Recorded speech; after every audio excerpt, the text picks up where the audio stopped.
buenas noches. Un placer de vuelta estar con usted en esta jornada de Bocas del Tiempo, recordando un momento importante en la historia de la humanidad. Allá por 1945, el famoso bombardero Enola Gay lanzó la primera bomba, aquella bomba de uranio que murieron 100.000 personas y quedó completamente destruida la ciudad de Hiroshima, ¿verdad? Esa famosa bomba llamada Little Boy. Y bueno, y con esto arrancamos el programa, un tema interesante. Hoy vamos a hablar un poco sobre toda la problemática de lo que implica un poquitito la afectación de la pandemia a las medidas, digamos, de la gente más carecida, gente que trabaja en la informalidad, que quedó sin posibilidades de absolutamente ejercer un poquitito sus cuestiones laborales y sus rutinas día a día, así que hoy vamos a tener invitados especiales. Pero antes de saludar a nuestros invitados, vamos al BTR para poner un poquitito en contexto el tema de hoy. PTVO 2.0. El Gobierno Nacional, a través de la Ley 6.587, implementará el programa PTVO 2.0, destinado al subsidio a los trabajadores en situación de informalidad, con énfasis en ciudades de frontera. El próximo lunes 10 de agosto se comenzará dicho desembolso, pero ¿a quiénes alcanzará? ¿Qué requisitos deben tener los ciudadanos para recibirlo? ¿Cuántas personas afectadas existen? ¿Quiénes y bajo qué criterio hicieron la selección de los subsidiados? ¿Bajo qué sistemas recibirán los pagos? Estas y otras interrogantes intentaremos responder en este capítulo de Bocas del Tiempo, con la ayuda de los referentes del sector comercial fronterizo, el señor Víctor Stanley, miembro de la Asociación de MIPYMES de Salto del Guairá, y Óscar Araldi, de la Cámara de Comercio de Ciudad del Este. Nos acompañan hoy en piso el economista Isaac Godoy La Rosa, viceministro de MIPYMES del Ministerio de Industria y Comercio, y la licenciada Carmen Marín, directora de Estudios Económicos del Ministerio de Hacienda. Bueno, una noche distinta. Hoy nos falta mi co-conductor, mi querido doctor Andrés Riquelme, que hoy no pudo estar con nosotros, así que vamos a tratar un poquitito de hacer el esfuerzo y tratar de suplirlo un poquitito en cuanto a sus conocimientos, que siempre son importantes. Renan Retzigel, que nos acompaña siempre con el violín. Buenas noches, ¿cómo estás, Renan? Buenas noches a nuestros invitados, a la teleaudiencia. Y bueno, y vamos a pasar, Renan, a saludar un poco a nuestros invitados de hoy. Quiero presentar un poco a la doctora Carmen Marín, es la directora del Departamento de Estudios Económicos del Banco Central. Así mismo es, doctora. Del Ministerio de Hacienda. Del Ministerio de Hacienda, exactamente. Muy buenas noches, un gusto estar contigo. Enrique, muchísimas gracias por la invitación. Muy buenas noches, viceministro. Un placer estar acá con ustedes, más que nada para compartir un poco los detalles de este programa tan importante. Muchísimas gracias, doctora. La doctora es economista y también me place saludarle a nuestro viceministro de MIPYME del Ministerio de Industria y Comercio, don Isaac Godoy. ¿Cómo estás? Isaac Godoy La Rosa. ¿Cómo estás, Isaac? Bien, Enrique, muchas gracias por esta invitación, por esta oportunidad de conversar con la audiencia. A disposición. Bueno, realmente se suscitaron una serie de cuestiones. La ciudadanía obviamente afectada por el tema que a todos nos conmueve, que fue la pandemia, y sobre todo la situación que ocasiona en cuanto al arrastre económico que tiene esta cuestión. En ese contexto se lanza el programa PTVO 2.0, que tengo entendido, doctora y señor viceministro, se va a empezar a establecer y a depositar el día lunes en las ciudades del Alto Paraná, en algunas ciudades del Alto Paraná, no en todas. ¿Por qué se eligió Alto Paraná y las ciudades fronterizas como primera medida para este programa, mi querida doctora? A ver, te quiero explicar un poco en detalle cuál es el marco del programa. En primer lugar, considerar de que la ley se aprobó la semana pasada. Desde el día de ayer ya tenemos el decreto reglamentario que autoriza al Ministerio de Hacienda a realizar los pagos. Por otro lado, también es importante tener en cuenta de que la ley establece una priorización para las ciudades fronterizas, ciudades que están siendo muy afectadas ante esta situación y principalmente Ciudad del Este, ¿verdad?, que tuvo un retroceso en cuanto a las fases de la cuarentena. Entonces, ante esta situación, nosotros hemos decidido priorizar a las ciudades fronterizas del departamento de Alto Paraná. Eso implica que ellos van a tener que hacer una pequeña revalidación del formulario de inscripción, todas aquellas personas que ya se registraron en el programa y que recibieron el beneficio del programa, de la primera edición del programa, esas mismas personas van a poder recibir el subsidio de este nuevo programa a partir de la próxima semana, siempre y cuando, por supuesto, reúnan los requisitos del programa, y por otro lado también puedan registrarse a partir, seguramente desde el fin de semana, que vamos a habilitar un espacio de una pequeña consulta a fin de revalidar la declaración jurada del programa anterior. Doctora, cuando decís algunas ciudades de Alto Paraná, en el departamento de Mambay, por ejemplo, Pedro Juan Llero también es una ciudad fronteriza muy golpeada. Vamos a ver enseguida también algunos datos, algunas placas que tenemos de eso. ¿Se habilitaría cuándo la asistencia del programa PTI 2.0 a esas ciudades? Todas las demás ciudades y por supuesto el resto del país van a poder registrarse a partir de la próxima semana también. Lo que nosotros vamos a hacer ahora es un adelanto de pago a las ciudades esas que te acabo de mencionar, de Alto Paraná, dada esta situación puntual. Perfecto.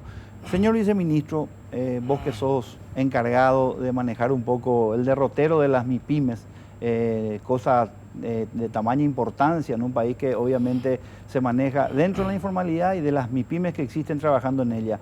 ¿Cómo estableció o cuáles son las políticas que que se estableció desde la cartera del Ministerio de Industria y Comercio, por ejemplo, las prioridades con respecto a ello y cuál es el parámetro que evalúa la situación real de la gente que está padeciendo de este infortunio?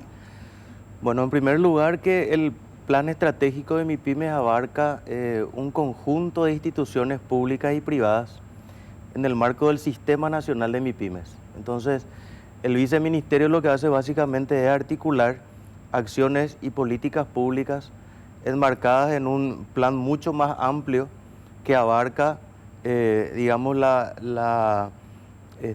programas que implementan muchas otras instituciones, entre ellas el Ministerio de Hacienda, el Ministerio de Trabajo, todo el sistema financiero, los bancos públicos, los bancos también que cuentan con el apoyo de la banca de segundo piso, la AFD, por citar algunos. Y también tenemos un trabajo estrecho con los gremios y asociaciones de MIPYMES por el sector privado, cámaras de comercio, etcétera. Es un poco la vocación porque la situación que se plantea es una situación absolutamente inesperada, demasiado importante como para abordarla desde una perspectiva pequeña institucional. Esto es el gobierno y el sector privado en una alianza. Básicamente, la ley de emergencia ya había abordado la problemática desde los aspectos que se consideraban iban a ser los más cruciales. En primer lugar, la asistencia a los sectores más vulnerables, el PTO 1 y ahora vamos a la segunda versión. Luego, la asistencia en materia de créditos. Se entendía ya en aquel momento que ante esa coyuntura de incertidumbre, el sistema financiero no iba a estar dispuesto a conceder créditos para atender una situación de emergencia. Por lo tanto, ya en aquel momento se fortalece el fondo de garantías y se habilita una línea de financiamiento totalmente innovadora, un fideicomiso que hoy está fondeando cooperativas y casas de crédito, que son instituciones desde el punto de vista del sistema financiero más pequeñas, pero que atienden también a sectores más vulnerables. Entonces, no así bancos, Isaac. Bancos y financieras y las cooperativas más grandes han recibido una serie de medidas de incentivos y de liquidez desde el Banco Central del Paraguay para que tengan, digamos, los soportes suficientes y los incentivos suficientes para conceder o para, digamos, no dejar de atender una demanda de crédito. Y además de las medidas de liquidez del Banco Central, se fortalece un fondo de garantías que termina siendo un respaldo para el que toma el crédito y un reaseguro, digamos, para el sistema financiero. Isaac, vos hablaste en un momento, hiciste unas declaraciones con respecto a una excesiva prudencia financiera de parte de los sectores bancarios. Sí. Finalmente, ¿cómo vos ves? La gente en la calle se queja, Isaac, Sí. Porque las políticas y las estrategias obviamente están contempladas, pero realmente en el día a día y en la rutina siempre existen problemas. Los fondos establecidos para tal efecto no llegan, los créditos son de difícil acceso. Sí. Y hablaste de una excesiva prudencia, una prudencia seguramente por una cuestión de riesgo, obviamente que los bancos y financieras consideran. ¿Vos ves que está mejorando eso, Isaac? ¿Vos ves que hay, en definitiva, voluntad para subsanar eso? Porque la gente en la calle todavía no tiene acceso al crédito y eso es fundamental para su supervivencia económica. Y el sistema financiero evalúa dos aspectos, el riesgo y la incertidumbre, Enrique. Entonces, las garantías y las políticas facilitaban o cubrían parte del riesgo, pero la incertidumbre en el sistema existía porque obviamente nadie conocía el impacto de la pandemia ni la duración. Por eso es que si uno ve los datos que tenemos hoy en la AFD y en el FOGAPI, se puede ver que en el mes de abril iniciaron la concesión de crédito con garantías, pero en el mes de mayo el crecimiento fue exponencial y también en el mes de junio se dio esa coyuntura.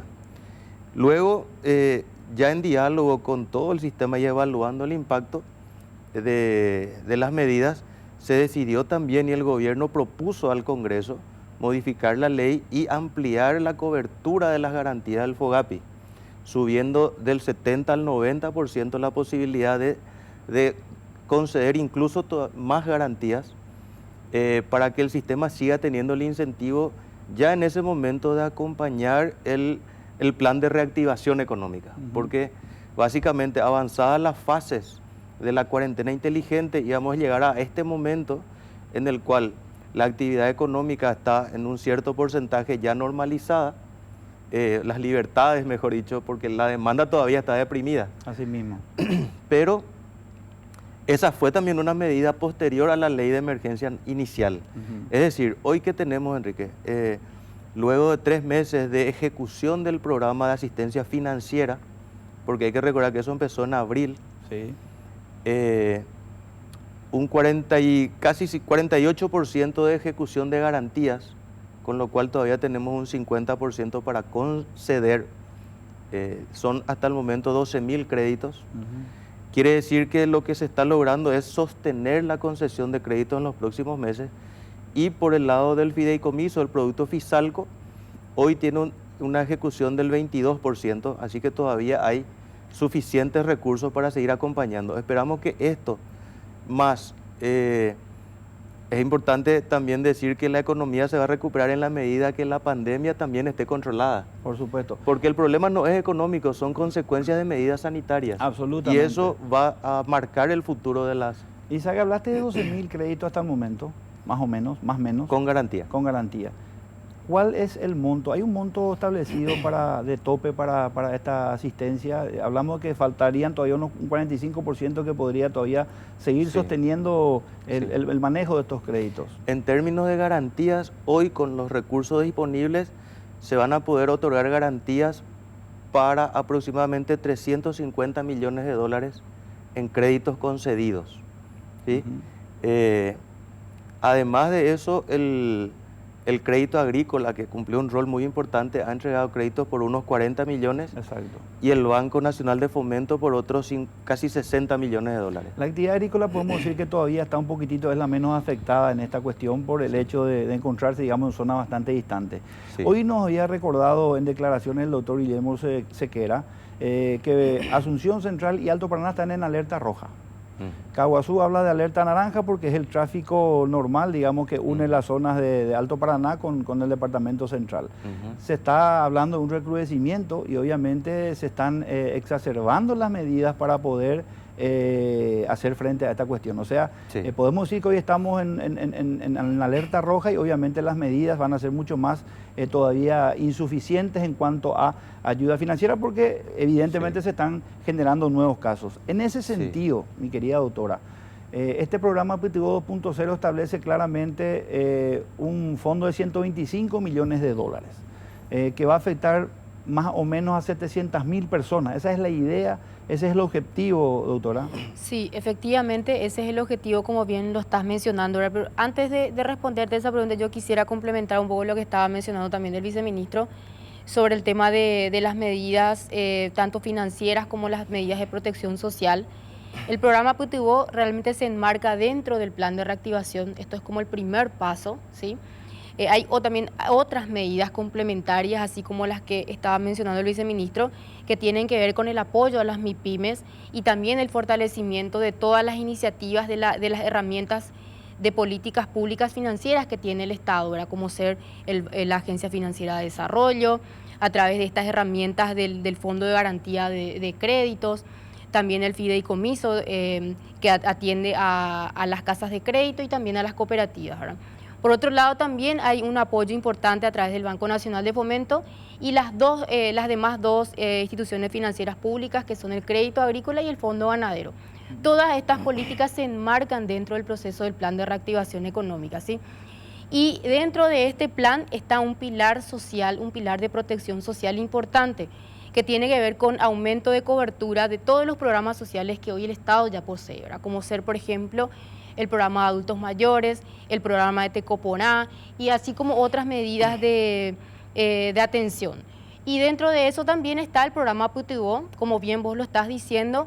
Ese programa inicialmente va a arrancar con un fondo de 125 millones de dólares, que fue lo que aprobó el Congreso, y establece 4 pagos. Nosotros estimamos de que con este programa podríamos llegar a 700.000 personas en todo el país, por supuesto con una priorización importante de los trabajadores de frontera. Y por otro lado también un elemento importante, según nuestras estimaciones, nosotros consideramos de que podríamos llegar a realizar 2 pagos, es decir, cada pago de 500.000 guaraníes por persona, y estimamos que hasta 2 pagos de acuerdo dada la disponibilidad presupuestaria, porque eso fue lo que nos aprobó el Congreso. No obstante, esta ley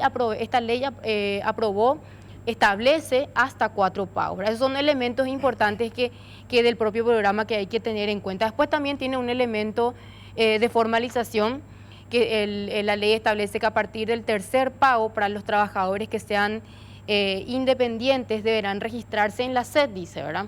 Así lo estableció la ley, y también posteriormente vamos a estar trabajando en esas cuestiones. Pero lo importante es que el programa está arrancando. Aquellos trabajadores informales van a poder ya registrarse a partir de la próxima semana. ¿Quiénes son potenciales beneficiarios? El programa Putibó es para trabajadores informales, aquellos cuentapropistas y trabajadores dependientes de MIPYMES, ¿sí? Y por otro lado también con que han sido afectados en su rutina financiera, en sus ingresos. Exactamente, afectados en sus ingresos, y vamos a priorizar a aquellos trabajadores que hayan declarado un ingreso hasta un salario mínimo, ¿verdad? Porque todo depende también un poco de la disponibilidad presupuestaria. Y por otro lado, el programa, a diferencia del programa anterior, el programa anterior benefició absolutamente a todos los sectores, porque la situación económica en abril era muy distinta a la de ahora. Entonces también, dada esa situación, nosotros vamos a hacer un esfuerzo importante a fin de focalizar el programa, es decir, así como vamos a priorizar también las ciudades de frontera. El segundo elemento es que vamos a priorizar algunos sectores específicos, como ser, por ejemplo, el sector de comercios, el sector de restaurantes, hoteles, trabajadores del área de eventos, turismo y servicios en general, ¿verdad? Aquellas actividades económicas que todavía van a estar muy afectadas en sus ingresos. Entonces, ese es un segundo elemento importante. Un segundo elemento. Carmen, voy a tener que hacer una pausa porque voy a venir con una pregunta para los dos, pero vamos a cumplir un poco con nuestros auspiciantes. Vamos a la mano de Renan, que nos va a deleitar con alguna composición, y vamos a la pausa, vamos al corte.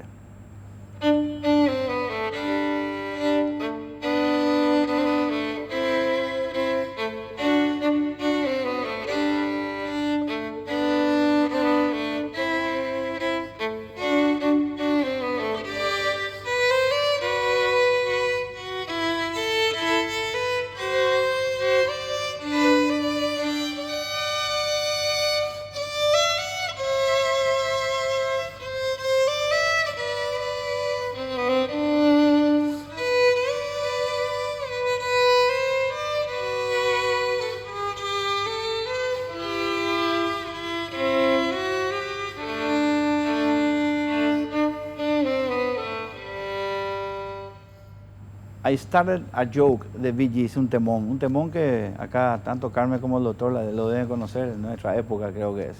Bueno, tema interesante, tema muy interesante, con cifras increíbles, trabajando un poco sobre el tema del comercio fronterizo y sobre todo el tema del plan del programa Pitivo 2.0. Vamos a la placa un poquitito porque vamos a anunciar a un invitado que va a entrar también por vía Zoom, así que aquí tenemos un poco, imagínense, comercio de frontera Alto Paraná, de los 60.000 trabajadores cuyas actividades giran alrededor de tiendas, solamente el 25 viene al centro, incluye taxistas, mesiteros, cambistas, guías locales y estibadores, por llamarlo de alguna manera, gente que vende comida también. En Alto Paraná, entre 75.000 y 80.000 personas dejaron de venir al centro por carecer de oportunidades laborales. De los 3.500 comercios cerrados, un 50% no vuelve a abrir y otros están latentes sin equipo humano. 1.500 comercios trabajan a medio tiempo, arrojando pérdidas.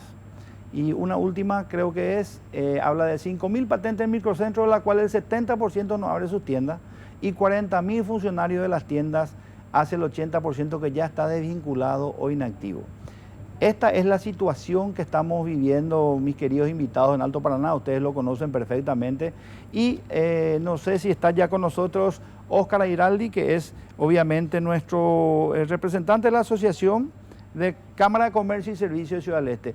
¿Cómo estás, don Óscar? Un placer saludarte y bienvenido a Bocas del Tiempo. Muy buenas noches y a tu audiencia y a los invitados ahí en la platea.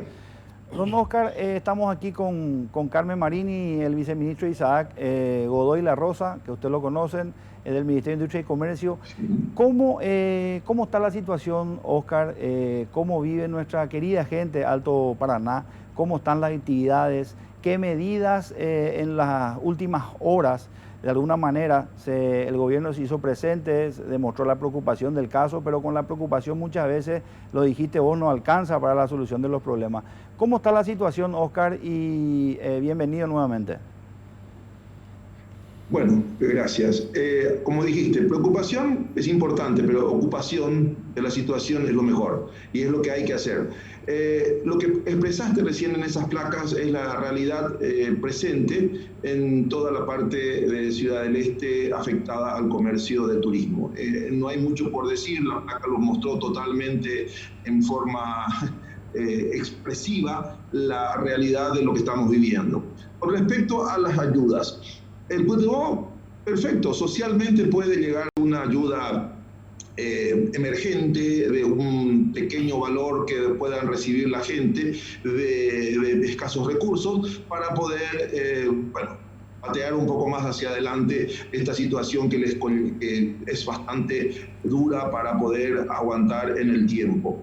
Quiero expresarme de algunas cosas con relación a lo que lo escuché decir a Isaac y a la directora, con respecto a los créditos. A ver, alguien toma crédito con una determinada razón de buscar alguna nueva inversión, alguna nueva, nuevos comercios, nuevas actividades, factores que son dentro de la economía para multiplicar lo que uno tiene. Ahora, en el caso de una pandemia, estamos buscando créditos para subsistir y pagar gastos. Es sencilla y llanamente imposible de sustentar. Es decir, que el planteo que hace el gobierno de poner créditos es simplemente una soga más larga al cuello para llegar entonces al final de la pandemia y comenzar la crisis económica en la que nos vamos a encontrarnos. Imposible de hacer frente a esos créditos, ni con tasa cero vamos a lograr reactivar la economía en forma rápida para poder pagar esos créditos. Un año es sencillamente una utopía porque el daño es tremendo. Tenemos alta competitividad ahora con el mercado brasilero relacionado a sus tiendas francas. O sea que yo no sé si no hay un análisis un poco más profundo sobre las cosas de cómo encararle a las ciudades de frontera. Y creo que todos juntos solamente vamos a poder salir de este gran embrollo en que nos encontramos, porque si solamente deciden desde arriba qué es lo que nosotros tenemos que cumplir a cabalidad de acuerdo a lo que nos imponen, estamos seguros que estamos errando el camino. Esto es como la fábula del picaflor con el león en un incendio del bosque.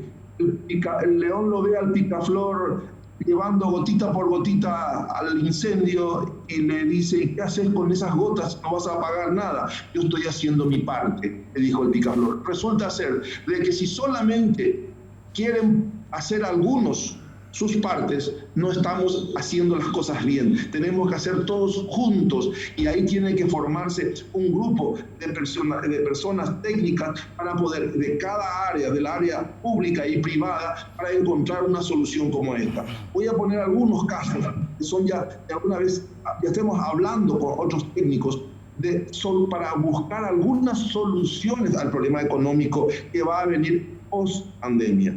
Porque esta crisis lo está generando el virus, pero la crisis va a ser después, cuando se vaya el virus. O no sé si en un tiempo corto o largo. Cuanto más largo, más crisis económica va a generar. En consecuencia, ¿por qué no se les ocurre al gobierno, ya que quiénes son los principales clientes o socios del gobierno? Los contribuyentes? En este momento a ellos están pidiendo, porque siempre hemos aportado sin recibir, más que indirectamente en toda la infraestructura que el país pone a cambio de los impuestos que pagamos o de la seguridad o de la salud o lo que fuere. Pero los contribuyentes se encontraron ahora en una situación extrema, no prevista, no analizada, ni siquiera el más mago podría encontrar prever una situación como esta. En consecuencia, tiene que salir el Estado a ayudar a su mejor cliente, que es el contribuyente. ¿Cómo? Por ejemplo, en vez de créditos, que vayan a buscar capitalizar a las empresas que tengan una cantidad de empleados suficiente como para poder generar otra vez recursos en un futuro, y esa capitalización se va a pagar de dos maneras. Uno, por impuesto, porque va a poder tener el respiro económico que le va a significar eso, y también, por supuesto, con la rentabilidad tiene que ir devolviendo aquello que se lo entregan. Pero eso es un capital de riesgo. El Estado no está arriesgando nada. Eso del FOGAPI no es ningún riesgo. ¿Por qué? Porque sencilla y llanamente, primero es el banco el que te presta el dinero, y el FOGAPI va a tener una pequeña parte de lo que no pagan o de los que se fundan, porque en eso estamos yendo, para entonces salir en un aporte de auxilio a los bancos en la parte del 70 o del 90, según sea la ley se apruebe, en el caso de que se dé así. En consecuencia, si no apuesta el gobierno, y otra alternativa que también tiene bastante, y eso para las MIPYMES, y eso, Isaac, yo creo que vas a entenderlo muy bien. ¿Por qué no se utiliza un modelo que ya fue utilizado en el pasado en crisis, no de esta naturaleza, porque esta es muy grave, en el que el Estado sale, por ejemplo, a pagar salario para poner a la gente, en vez del trigo, que puede ser importante, pero que paguen salarios y alquileres, por ejemplo, y que también después esas empresas pequeñas puedan devolver con su rentabilidad en función de la esperanza de tener un futuro mejor después del post-COVID. Si no tenemos estas ideas y queremos plantearle créditos baratos, no hay con qué pagar después. Tenemos que arriesgar los dos. Ustedes y nosotros, el sector privado, tiene que estar en este momento sustentado por quien fueron socios nuestros. En consecuencia, esa situación, si no lo planteamos de esta manera, y además, ¿cómo fondear eso? También hay posibilidades de hacerlo con mucha facilidad. Resulta ser de que estamos queriendo sacar préstamos, no hace falta, y esto lo hemos analizado con economistas como Sergio Apena y con Víctor Benítez, que son... Sí, Víctor Benítez, porque hay un club de ideas y en ello vamos ahí, nos encerramos borí de por medio, y vamos creando alguna idea que son de alguna manera generadora de esperanza, y que también con Enrique Varela. Entonces, todo ese bagaje de conocimiento que mezclamos se genera entonces una gran idea, o como yo le llamo ideota. Entonces, esa situación hace de que, por ejemplo, ¿cómo se pueda fondear? Señores, hoy hoy tenemos una circulante del orden de los 3.000 millones más o menos en el país, dólares, equivalente a guaraníes, por supuesto, pero tenemos una reserva de 10.000. ¿Por qué no utilizamos la reserva si va a haber retorno otra vez? En parte de eso que no necesita crédito entonces, y automáticamente insuflamos efectivo a las empresas a través de las modalidades, pues, como puede ser un fideicomiso para las pequeñas empresas, un préstamo, perdón, y capitalización para las grandes empresas. Sí, Oscar. Todo eso son ideas que poner. Perfecto, Oscar, sobre el punto. Hablaste claramente en tu exposición bien digamos, lógica, una secuencia clara de la situación en la que está. Hablaste al inicio de que el crédito, obviamente esperaste una respuesta más contundente del gobierno, se lee claramente en tus expresiones. Ahora, el tema del crédito, obviamente, dar crédito ¿para qué? Para pagar gastos. Ustedes sabemos perfectamente en el ámbito económico que es justamente prolongar una agonía y una muerte segura, la extinción de cualquier tipo de negocio. Ahora, también el crédito tiene un componente importante, Oscar, y vos lo sabrás. Vos hablas de que los mejores socios del Estado son los contribuyentes, sin duda alguna, pero también hay un sector fuerte de la informalidad que opera también en Ciudad del Este y que de alguna manera también necesita de eso, y obviamente los riesgos son distintos.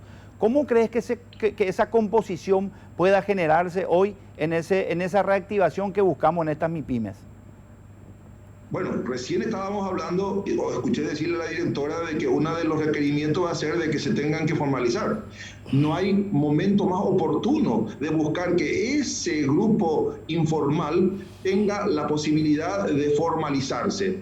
Además, también suelo expresar una frase que digo que si la informalidad hubiera sido el éxito, Ciudad del Este hubiera sido el Edén, y yo creo que no lo es. En consecuencia, deberíamos buscar la forma de tener la formalización como idea clave de buscar un futuro mejor. Si no tenemos esa idea, lógicamente que no vamos a lograr el éxito. Ahora, estoy totalmente de acuerdo en tu apreciación de que esa formalización es también muy grande y que solamente si quieren participar en la ayuda del gobierno en función de una situación pandémica, pues tienen que formalizarse, o si no, que se dediquen y que aguanten hasta donde su formalidad le permita. Pero ya dejemos de lado la informalidad porque no nos llevó a ningún éxito. Al contrario, fuimos decayendo en el proceso del comercio de frontera justamente por la informalidad. Bueno, Oscar, realmente interesante. Voy a pasarle un poquitito a nuestros invitados que vayan contestando un poquitito tus consultas, tu apreciación y sobre todo las ideas, ¿verdad? Porque estableciste claramente una serie de ideas, que realmente algunas son posibles, otras no, y llevar adelante una idea, como lo sabe Oscar, para paliar una situación que es inminente, que es actual, que requiere hoy de una solución. Obviamente no hay tiempo para los procesos y ese es el enemigo generalmente de siempre, una burocracia del Estado. Oscar, quiero agradecerte, discúlpame por el tiempo, ¿verdad? El tiempo aquí es oro. Vamos a disfrutar un poquitito de la respuesta a tus preguntas y le voy a trasladar un poco a nuestros invitados. Así que mi solidaridad contigo, con toda la gente del gremio, con todos los trabajadores, con toda la Cámara y con toda la gente linda de Alto Paraná. Gracias, Oscar, por tu palabra y por tu presencia. Gracias, muchas gracias. Buenas noches. Buenas noches. Bueno, realmente una problemática interesante que nos plantea Oscar, realmente acuciante, y hay, digamos, criterios de desesperación en toda esta cuestión. Mi querido Jorge, Isaac Godoy La Rosa, te pido por favor que seas un poco el primero en responder un poco esta cuestión. Más que responder un poco es comentar un poco la situación. Nuestra apreciación, por supuesto que todas las ideas, las propuestas, claro que son bienvenidas. O sea, el gobierno ha mostrado apertura a la hora de hacer evaluaciones sobre las medidas que se han tomado. Las mesas de trabajo existen, la comunicación a través de plataforma o de manera presencial también existe. Entonces las ideas, por supuesto que son bienvenidas y eso nos consta. Nuestros ministros están todo el tiempo en diálogo con el sector privado. Ahora, en el sector público hay dos cuestiones que tenemos que encontrarle respuesta. Uno, fuentes de financiamiento, porque no hay fondos para hacer todo lo que quisiéramos hacer. Y eso el sector privado también lo sabe. Y lo segundo es cómo focalizar para que los recursos lleguen a donde tienen que llegar. Son los grandes desafíos de las políticas públicas, porque hacer cirugías mayores tomar medidas económicas que incluyan cirugías mayores, por supuesto que implica un análisis muy profundo, y hay que, en ese sentido, lo que quiero decir es que las ideas son bienvenidas. Hay espacios de trabajo para llegar a eso, y por eso yo creo que la Cámara, nosotros estuvimos en Ciudad del Este la semana pasada, hoy recibí gente de Ciudad del Este, y ahí también gratas noticias. Lo puedo decir, un microempresario del sector del rubro de las construcciones estaba pidiendo ampliación de sus licencias para importar el doble del cemento del que está vendiendo semanalmente, porque su licencia se terminó rápidamente, porque gracias a que frenó el contrabando y que hay un aumento importante en obras, toda la cadena está trabajando. Perfecto, Isaac. Vamos a tener que ir a la pausa, vamos a ir de la mano de Renan y volvemos rápidamente para continuar con el programa.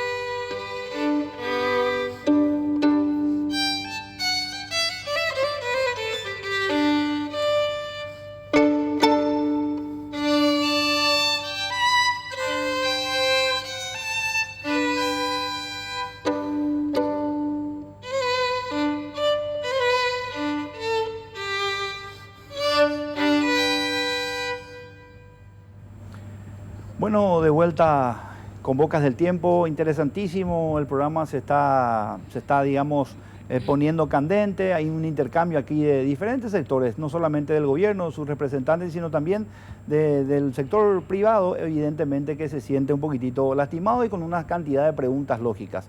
Vamos a ir con el permiso de mis señores invitados, vamos a ir a una plaqueta, porque vamos a insertarnos en la problemática del Salto de Guairá, que establece claramente lo siguiente: 1.900 negocios cerrados, se habla en Salto de Guairá, de los cuales 800 negocios cerraron definitivamente.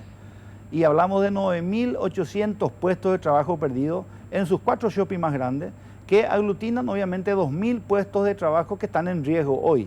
280 millones de dólares de venta mensual se redujo entre el 5 y el 7%. Complicada la situación también, y ya lo tenemos a Víctor Stanley, que es de la Asociación de MIPYME del Salto del Guairá. ¿Cómo estás, Víctor? Un placer saludarte y bienvenido al programa. Buenas noches, hola Enrique. Saludos a tu invitado, a la audiencia.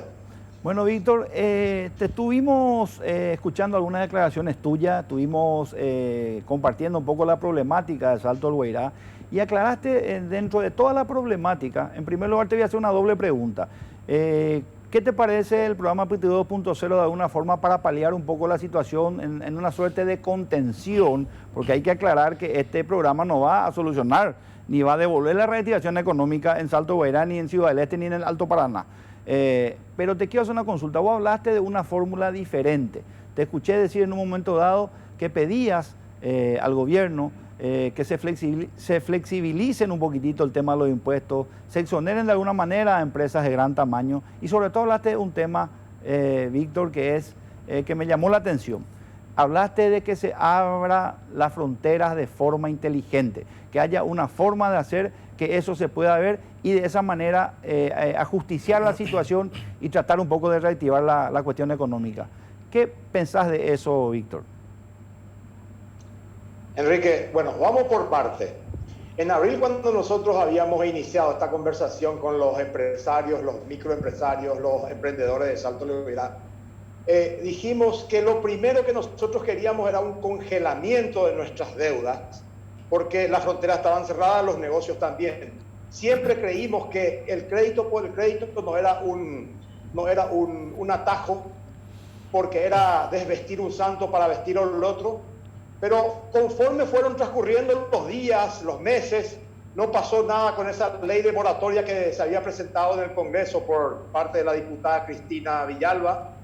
Y ya más tarde recurrimos a los créditos blandos vía Fogati, que también creemos que no es una solución, pero como estamos con la soga al cuello, por lo menos pensamos que es una liquidez que va a tener el mercado para poder medianamente mover nuestra economía local. Y quiero hacer énfasis acá lo que dijo el señor Oscar, ¿verdad? Que nosotros desde el inicio de la crisis pedimos lo que él está ahora diciendo, la capitalización de todos nosotros, de manera que nosotros podamos pagar con nuestra rentabilidad esta crisis que se avecina, porque la pospandemia sí asusta, y yo no lo llamaría solamente 1 o 2 años, mínimo 5 años para salir de esta crisis.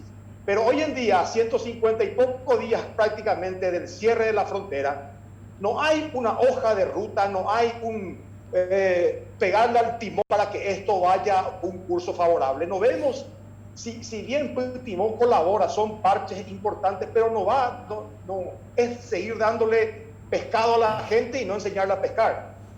Así mismo, Víctor, fíjate una cosa, nosotros somos conscientes de que esta ayuda de 125 millones de dólares que tiene proyectada para estas 700.000 personas, de hecho no va a reactivar la economía, eso es claro.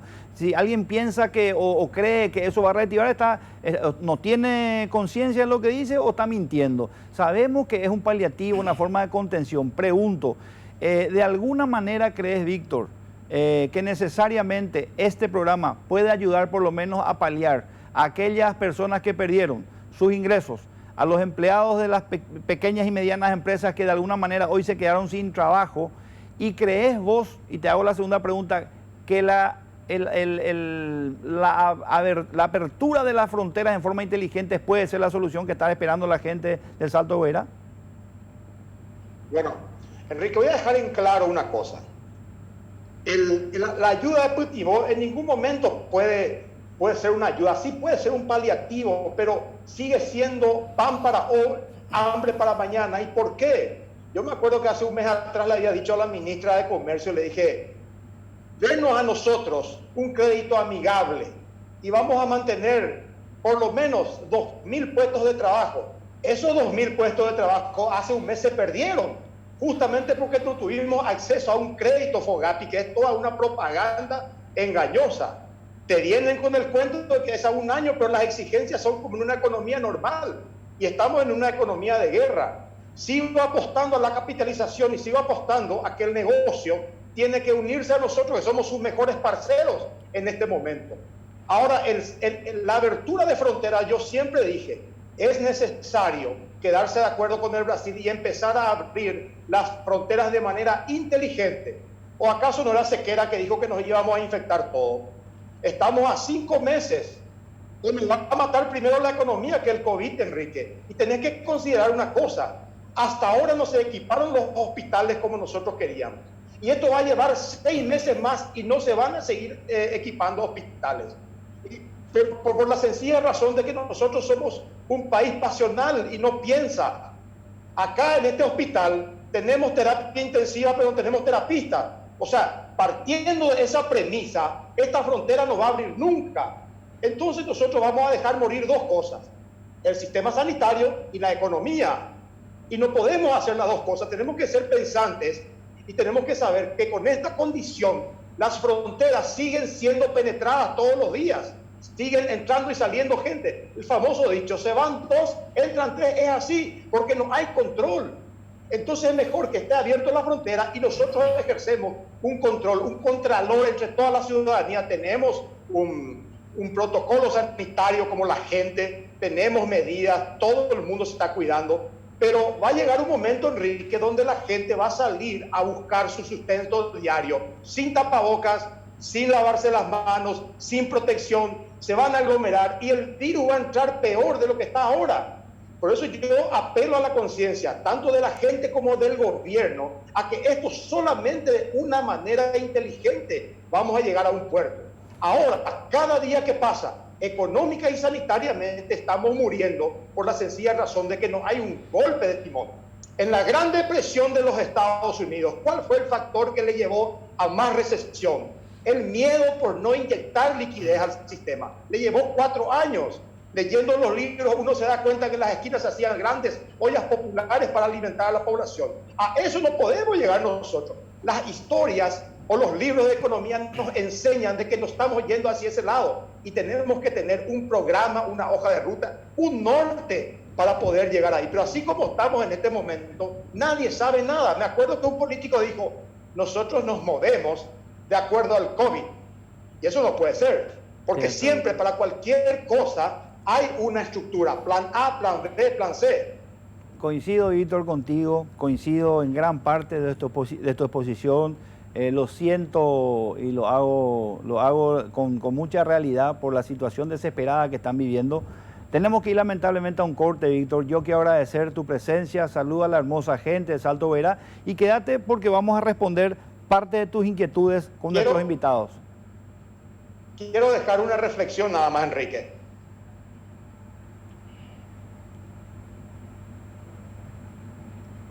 Víctor, te escucho, Víctor. Tenemos que ir a la pausa, pero te escucho 10 segundos. Sí. Enrique, hoy estamos el 5 de agosto a las 21:58.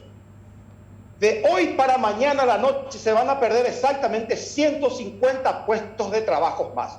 23 negocios van a cerrar. Y todos los días es así. Y no hay una reacción que me indique a mí de que hay gente interesada y hacer una patria en este hermoso país. Gracias. Gracias, Víctor. Fuerte abrazo. Renan, a disfrutar un poco de todo y vamos al corte.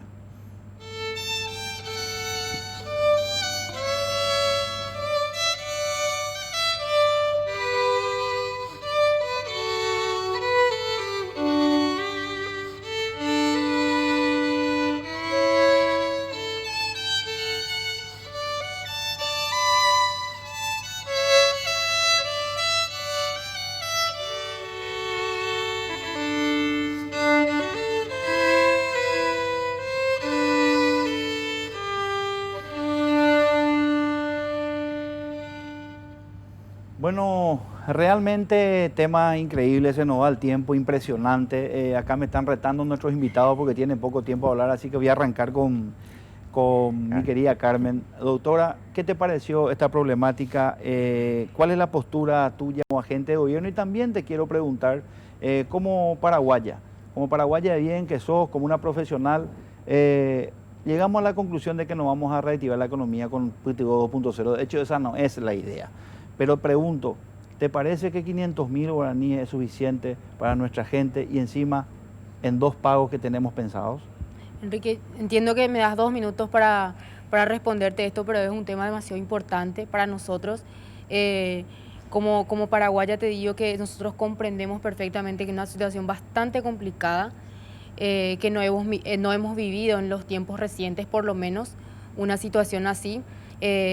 Y por otro lado también quiero aclarar que efectivamente creo que todos coincidimos en que el programa Pitivo se enmarca dentro de un plan de reactivación económica. Definitivamente ese no es el plan, digamos, es parte de 3 elementos importantes que, como te decía hace rato, también tiene un sistema de protección social, un eje de protección social, tiene un eje de financiamiento, como bien estaba explicando hace rato el viceministro, y por otro lado también un elemento importante de inversión pública. Pero ahora bien, en lo que respecta puntualmente a la situación de frontera y fundamentalmente comercio en general, que es un sector bastante afectado, nosotros comprendemos y claramente entendemos que tenemos que ir apuntando a un proceso de reconversión empresarial y un proceso de reconversión laboral. Ahora, en estos momentos nosotros estamos apuntando a tratar de mitigar esta situación, por lo menos en el caso de los trabajadores informales, a través de este programa complementario a los demás que está implementando el gobierno. Por otro lado, también está el programa que está implementando el IPS, que es un programa para los trabajadores formales, ¿verdad? En el caso de que un trabajador esté suspendido, IPS también realiza un pago del 50% del salario mínimo por un periodo de tiempo. Lógicamente, y nosotros somos conscientes de que ningún plan puede ser suficiente en esta situación, pero sin embargo son medidas de contención importantes que nosotros lo estamos impulsando y lo estamos impulsando. También hay que considerar que en un contexto estructural complicado, ¿verdad? 64% de los trabajadores son informales, están en una situación de informalidad, y ante esta situación, cuando hablamos de trabajadores informales, son trabajadores que no tienen un sistema de protección social, no tienen un acceso a un sistema de protección social. Entonces ese es un elemento importante también del plan, que es proteger a los trabajadores y también avanzar con un proceso de formalización laboral. Gracias, Carmen. Realmente prometo volver a invitarles porque realmente con todas las cuestiones y con lo interesante del tema tuvimos poco tiempo. Gracias, Carmen, por estar aquí. Gracias por haber venido. Gracias, Isaac, por reencontrarme de vuelta contigo y estar aquí. Por supuesto, voy a darles y regalarles para que no se enojen una prenda de caluda para vos, mi querida doctora, y otra prenda de caluda para tu señora esposa Isaac, cumpliendo así con nuestros patrocinadores. Gracias por estar aquí. Vamos a la música de Renan. Muy buenas noches y nos encontramos de vuelta el miércoles que viene.